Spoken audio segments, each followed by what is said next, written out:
ஆந்திராவில் ஜெகன்மோகன் ரெட்டி தலைமையிலான ஒய்எஸ்ஆர் காங்கிரஸ் ஆட்சியின் போது திருப்பதி ஏழுமலையான் கோயில் லட்டுகளை தயாரிக்க விலங்கு கொழுப்பு பயன்படுத்தப்பட்டதாக கடந்த 2024ஆம் ஆண்டு மாநில முதல்வரும் தெலுங்கு தேசம் கட்சியின் தலைவருமான சந்திரபாபு நாயுடு குற்றம் சாட்டினார்.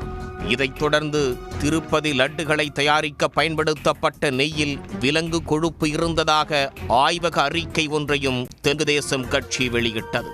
நெய்யில் மாட்டுக் கொழுப்பு, மீன் எண்ணெய் உள்ளிட்டவை இருந்ததாக அக்கட்சியினர் தெரிவித்த நிலையில் அதை ஒய்எஸ்ஆர் காங்கிரஸ் கட்சியினர் திட்டவட்டமாக மறுத்தனர். அரசியல் ஆதாயங்களுக்காக இந்த குற்றச்சாட்டுகளை சந்திரபாபு நாயுடு சுமத்தியதாக அக்கட்சியினர் தெரிவித்தனர். இது தொடர்பாக விசாரணை மேற்கொண்ட எஸ்ஐடி வெளியிட்ட அறிக்கையில் தரம் குறைந்த நெய், பாமாயில் உள்ளிட்டவை மூலம் திருப்பதி லட்டுகள் தயாரிக்கப்பட்டுள்ளன என்றும் இது ஆய்வக பரிசோதனையில் தெரியாமல் இருக்க சில ரசாயனங்களும் கலப்பட பொருட்களும் பயன்படுத்தப்பட்டுள்ளன என்று தெரிவிக்கப்பட்டது.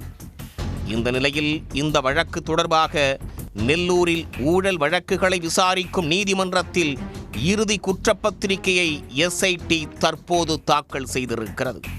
அதில் இடம்பெற்றிருக்கும் தகவல்கள் பெரும் பரபரப்பை ஏற்படுத்தியுள்ளது.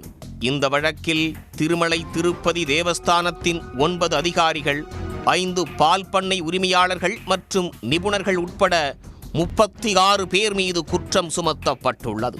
2019ஆம் ஆண்டு முதல் 2024ஆம் ஆண்டு வரை திருப்பதி ஏழுமலையான் கோயிலில் 48 கோடியே 76 லட்சம் லட்டுகள் தயாரிக்கப்பட்டிருக்கிறது. இதற்காக 1 கோடியே 68 லட்சம் கிலோ நெய் பயன்படுத்தப்பட்டுள்ளது. அதில் 68 லட்சம் கிலோ போலி நெய் என்றும் அதை பயன்படுத்தி 20 கோடி லட்டுகள் தயாரிக்கப்பட்டதாகவும் இதன் மூலமாக சுமார் 250 கோடி ரூபாய் முறைகேடு நடைபெற்றிருப்பதாகவும் குற்றப்பத்திரிகையில் குறிப்பிடப்பட்டுள்ளது. மோசடி நடந்த காலகட்டத்தில் உத்தராகண்டைச் சேர்ந்த போலே பாபா என்ற நிறுவனம்தான் லட்டு தயாரிக்க நெய் சப்ளை செய்திருக்கிறது.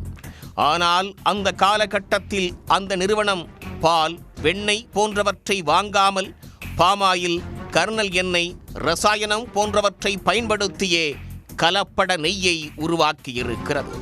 டெல்லியைச் சேர்ந்த வர்த்தகர் அஜய்குமார் சுகந்த் என்பவர் நெய் போன்று சுவை, வாசனை வருவதற்கான ரசாயனங்களையும் எசன்ஸுகளையும் உத்தராகண்டைச் சேர்ந்த நிறுவனத்திற்கு வழங்கியிருப்பதும் விசாரணையில் உறுதி செய்யப்பட்டுள்ளது.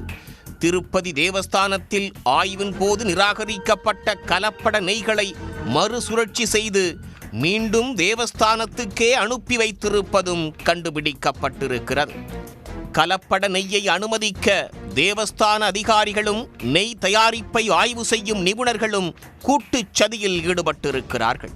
தேவஸ்தான தலைவர் சுப்பா ரெட்டியின் உதவியாளர் உத்தரப்பிரதேச நிறுவனத்திடம் கிலோவுக்கு 25 ரூபாய் வீதம் லஞ்சம் கேட்டிருக்கிறார். அதோடு அந்த நிறுவனத்திடமிருந்து உதவியாளர் சின்னப்பனா 50 லட்சம் ரூபாய் பெற்றதாகவும், அதேபோல் மற்ற அதிகாரிகளும் லஞ்சம் மற்றும் பரிசு பொருட்களை பெற்றிருந்ததாகவும் குற்றப்பத்திரிகையில் குறிப்பிடப்பட்டிருந்தது. முழுமையான விசாரணைக்கு பிறகே மோசடியில் ஈடுபட்டவர்கள் மீது என்னவிதமான நடவடிக்கை எடுக்கப்படும் என்று தெரியவரும்.